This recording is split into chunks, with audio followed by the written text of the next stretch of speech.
I don't care how many times you've watched The Sopranos, Tony D is better than Tony S. Welcome back, guys, to Fog Wrestling for your NXT review. The first NXT after spring break-in, and this was like a spring break-in aftermath, you could say. We kick off the show with Bron Breakker essentially getting kidnapped or on the way. He's like got a bag over his head. He's like cuffed. He doesn't know where he is. He's in the back of a car. He's been beat up. I'm assuming this is like tape from last week from when they left the arena. They didn't really specify, but we see him getting driven away. He gets taken out to like the woods somewhere, and he's got like this like duffel bag thing wrapped around his head. I thought Steve Blackman was about to make a return, but nah, he didn't make a return. Then Joe Gacy hits a big boot, and they kind of just leave Bron Breakker laying out cold in the middle of a field somewhere, which was, interesting to say the least. I wonder who these two guys with Joe Gacy are.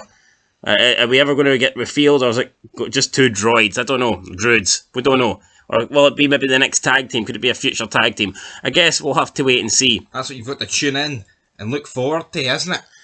Aye. The big reveals who's with Poundland Bray Wyatt. So that's what Joe Gacy feels like, and his theme song, guys, is questionable as well. I actually kind of like this theme. I just don't think it suits a wrestler. Yeah, that's what I'm saying. It sounds like a, fucking song that a country hillbilly would be listening to, but, it is what it is. Speaking of tag teams, we get the tag team championships on the line. It was first announced this was a title match, then it was announced that it wasn't a title match, then it was announced again that it was a title match, then we get a title match when I thought we weren't getting a title match. So yeah, make sense of that what you can. It didn't make much sense, but there was a team of Roxanne Perez and Wendy Chu lost to Toxic Attraction due to outside interference from Mandy Rose. Yep, they did lose, and went against my predictions. Or did it? No, it didn't. It went against your predictions, big man, because Big Stevie knows what's going to happen on this show. And it was an alright match, but like I said in the preview, guys, the faces were never going to win this. The heels were made to look like idiots, walking on the tarmac because their feet were burning. But their titles are on fire now, aren't they? Stevie knows shit. Fires on title and what? Fucking fire sticks, fire them up. Right, so the Wendy Chu takes out Mandy Rose. Mandy Rose gets involved, and while there's a distraction, the other two double team Perez, super kick, good night, 1, 2, 3, it's all over. Simple as that, really. They retain. Then after Wendy Chu trying to beat them up, Mandy Rose comes in, hits away the title back of the head. That's Wendy Chu knocked out, going for a wee nap like the baby that she is. Then we move on to Joe Gacy comes out, cuts a promo, says that he's going to change the world and all this, and that he wants Bron Breakker to be alongside him as he does it. This just feels like NXT's reigns. He comes out, says a load of things, but they don't mean anything, and then he fucks off to the back. I'm sorry. Yeah, he's not a bad talker, but he says a lot of nothing, really, in my opinion, so... Yeah, I've got tired of this over recent weeks. Intended, definitely got tired. Yeah, he just doesn't really...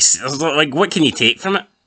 But essentially, he wants to change the world, and he wants Bron Breakker to be by his side while he does it. So will Bron Breakker choose to be by the side of Joe Gacy? Doubtful. Very doubtful. Then we get Roderick Strong backstage. The Creed Brothers aren't happy that he came out and helped them beat the Viking Raiders last week. Apparently the Viking Raiders had never lost on NXT, but now they do. The Creed said it was a tainted win. Roderick Strong says you should be thanking me. And then he invites some new guy into the stable. The Creed Brothers ain't happy. They said, you should have asked us. Inviting in new members is a team thing. Roderick Strong says, we'll talk about it later. And that's it. Roderick Strong kept referring to him as Roddy. Why is this guy leading these two guys who look like powerhouses? He's a fucking midget. Go to the AEW, the rest of your team. I thought you were going to say go to the end of the line, but anyway, speaking. No. Well, what have we got up next? The NXT Women's Breakout Tournament. We get introduced to all 8 of the participants. Everybody pretty young in this one. But funnily enough, the first match has the youngest versus the oldest. Fallon Henley versus Sloane Jacobs. I mean, Fallon Henley wins, not a lot to say. And then after the match, the guys that she's with come out and help her celebrate. So, it is what it is. Moving on. It was intriguing also in this, though, that everyone is under 30, because that's the way it should be. It's a fucking breakout tournament. Not an AEW breakout tournament. Bobby Fish, 48 years of age. There we go. For Bobby Fish, about to collect his pension next week, but here, he's a breakout star, damn it. Next up, with the best segment on the show. Well, who was that breakout star at Backlash 2009? He took on Jericho. Ricky Steamboat. I remember him, fucking breakout star. Aye. Yeah, I'm telling you, he was the next generation. Ricky was a bit old, but he was young. Aye, he was young, pushing. Jericho killed him. He's the man. Next up, we have Legado del Fantasma backstage, they were talking about last week the disrespect that they were shown when AJ Galante just sat down. He should never have been there, and he should never have sat down. When he sat down, that pretty much sealed his fate. Santos Escobar told one of his wee minions to go and start the car, and we all know what's going to happen here. He goes to start the car, he puts the lights on, headlights on, and Tony D, big Tony D, the Italian Mafia, standing in front of him. Aye, this was absolutely fantastic. And then the distraction for Tony D, he's like, take him out. And then he starts choking him. Then you think, well, hold on, here's his wrestling. He's not actually going to kill him here. Doesn't kill him. Then he orders them to get him out and we'll kidnap him, throw him in the boot of I think it was a Lexus. Could have been a Hyundai. Does the car make matter? No, drives off with him. And then that's it. We then get the re-debut of Alba Fire, because I guess the name Kaylee Ray wasn't good enough. She defeats someone who's been out injured for 2 months. If you can remember the name, good for you, because I can't. She got knocked out cold in a match. Can't remember her name. Pretty sure it just appeared in the tournament. Amari Miller. Ah, there we go, aye. She's not in that tournament. Is she not? No. I looked, I saw, didn't he? Anyway, Alba Fire won with a swanton that I thought was pretty good, but you think it was like a Sandman swanton, I guess. Well, I like Sandman swantons because they're different, but when you're not an alcoholic, you should be hitting better ones, you know? So well, maybe Alba Fire is an alcoholic. She could be drinking Buckfast for all we know. Could be. She's Scottish after all. Buckfast and fucking battered Mars bars. Then we have Carmelo Hayes and Trick Williams. They're approaching the arena again. I mean, I like the way NXT do shots from outside of people arriving in cars and stuff. I mean, how hard would it be for WWE on Raw or SmackDown to try and implement that more often? I know. It just makes them. See, when you see these two like arriving in a fancy car, it just makes them feel big. Just makes. That's it. Yeah, but we don't get that. They tried to get through the door, and Solo Sikoa's there, and he's like, nah, not tonight, boys, and locks them out. And then we're supposed to believe that that's it, they can't get into the show, and it's like, I mean, come on. I'm pretty sure there's more than fucking one entrance into the show. How the fans get in? Yeah, so I mean, one door at the back. I'm sure there's another way in, but then if Solo Sikoa comes out, he basically says after Carmelo Hayes gets his shot against the cowboy, the shite cowboy, Cameron Grimes. Definitely no James Storm here. Not even Rick Grimes. Yeah, no, I mean, give me all good Rick Grimes. Yeah, so he comes out. He basically says, "Now you've had your shot." The crowd are chanting, "You were lucky at him." The crowd think that he was lucky to retain that triple threat match. Then Carmelo Hayes and Trick Williams come out. They beat up Grimes. Solo Sikoa decides to come down, have a change of heart, and then batters these two, and that was it. Then we move backstage. Tony D'Angelo is sitting at a table alongside his two henchmen. One of them's like counting money. I think they're having a drink. He's counting the dollar bills. Next minute, we get a phone call. It's Santos Escobar. He's like, "It's me." Tony's playing dumb. He's like, "Who's me?" Me who? Who me? It's me, motherfucker. Hey, Tony, guess what? Fuck you. Well, there's a bit more happened, like, apart from that. I mean, I know they set a meet for next week and they have to let go each other's guys, and that's going to go. I mean, this is great. No, I'd actually say if I was rating this segment like letter grades, I would say it's like an A.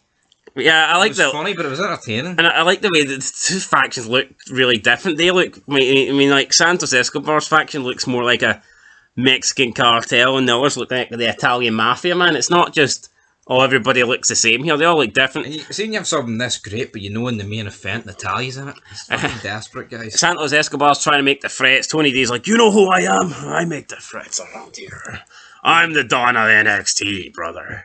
Don't you lay another finger on my consigliere. Yeah, then Santos Escobar basically tells him to fuck you. This pisses Tony D off, and he flips out, he throws the table, the money goes flying, and his two henchmen are kind of there to, you know, calm him down. And, like, compare Tony D's group to, like, what Sheamus' group's doing on SmackDown. There's fucking one winner. So, I mean, this was really good. I enjoyed this. Then we had, earlier in the night, we had Chase University set to take on Grayson Waller. Sari comes in speaking Japanese, and for some reason subtitles are appearing at the bottom of the screen because I guess the show already knows in advance what she's going to say. That is a teachable moment. How about we add it to make 2-on-2 match, oh? Aye, so something like that. So basically she wants to make it a mixed tag match. Andrew Chase is like, you know, sorry, I ain't got time for this. I've no idea what you're speaking, but I'm busy. I'm preparing for my match. But luckily, Andrew Chase's #1 student, pretty much his only student. He's been learning Japanese. He tells Chase that he has been taking Japanese classes at Thursday, 2:30 p.m. Yes, to be precise. He's been in that lecture and he's learnt Japanese, and he explains that Sari wants the match. Andrew Chase is like, yep, that's a good idea. And then Sari says in Japanese, teachable moment. Oh. Aye, I mean, it was alright. It was not decent. Then we get the match. Like, you don't come by a bad segment on this show, really. Yep, then we get the mixed tag match. Our man comes out dressed in fucking pigtails. Like, what's it called again? Not Andrew Chase. What's this thing called? Can't even remember. It looks like Jericho's son, though. You know what Jericho? Brady. Aye, Brady. Brady comes out. It's quite Tom Brady, but with pigtails on, pretending to be someone else, I guess. A fucking cheerleader. Wade Barrett made a joke, but he was embarrassed by the joke and didn't repeat it, so I've no idea what he said. I mean, the tag match was fun. Tiffany Stratton fucking flew herself over the top rope, landed on Brady, took it to cheerleader, but then she got back in the ring. Sari got a roll up. Chase stopped Weller from getting in and breaking it up, and you know the team of the team of Sari and Andrew Chase win the match. And yeah, looking at Brady dressed as a chick is kind of a bit disturbing. So the less we talk about that, the better. Then we get the second women's the NXT Breakout tournament, and Nikita Lyons with the win here, like we predicted in our preview. We said she was going to win, and she did win. Yep, she did win, I think. And she did, yes. Did she? Well, there you go. I must have missed that bit. But yeah, she won. Nikita Lyons, I mean, come on. She's probably going to win the whole entire tournament. There's only 2 people that you could even see remotely having a chance of beating her, and even then, I can't really see it happening. So yeah, Nikita Lyons wins. I mean, good for her. But it kind of just confused me how this is a Breakout tournament, yet it's got like people that have never had a match on NXT 2.0 before, so people actually debuting, yet it's also got people that have been on it for like 6 months, so it's not, it's not the same level. Yeah, it's retarded. I mean, I wouldn't say Nikita Lyons is a fucking professional. She's not like a veteran by any means, by any stretch of the imagination, but at the same time, she is, she's a bit more experienced than some of the people in this match. Same with Lash Legend. But anyway, Nikita Lyons advances and she joins the chick that won earlier, Fallon Henley. Then we had the Viking Raiders cutting a promo backstage.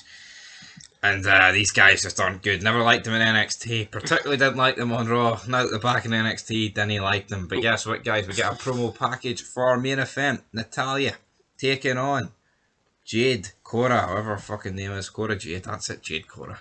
Then we get into the main event. Natalya versus Cora Jade. Actually went a bit longer than I thought it would go. Pretty decent match. Both women looked like they could win. Looked like Cora Jade was going to win for a bit, but Natalya fought back. Cora Jade fighting on one leg. Sooner or later, Natalya locks in the sharpshooter, the most boring submission move of all time. Cora Jade grabs the rope several times, or attempts to. Natalya pulls her in the middle of the ring, and then she ends up passing out. She didn't tap it, she passed it. I guess they were going for like a Bret Hart, Stone Cold, Steve Austin kind of moment in this match, but none of these two are Stone Cold Steve Austin. And Natalya once again ruining everything she touches, proving everything Natalya's involved in turns to shite. I mean, it may have been an okay match, but it bored me for the simple fact it had Natalya in it. And that's the end of the show, guys. Natalya celebrates. Hopefully we never see her on NXT 2.0 again, because, I've no love for Natalya. With that said, it is time to rate the show. I'll give it a 4 out of 10. I'm going to give it a 4 out of 10 as well. I mean, it was a... segments were good. It was a really average show, but I did enjoy the Tony D segments, and next week it's announced that we're going to get Tony D versus SANTOS Escobar, and we're going to settle this thing. And next week's show looks pretty good, and looking forward to that. But for now, we're giving this a 4 out of 10. That's it. Let us know what you thought down below. Give us your opinion, give us your rating. We'll catch you in the next one, but until then, peace.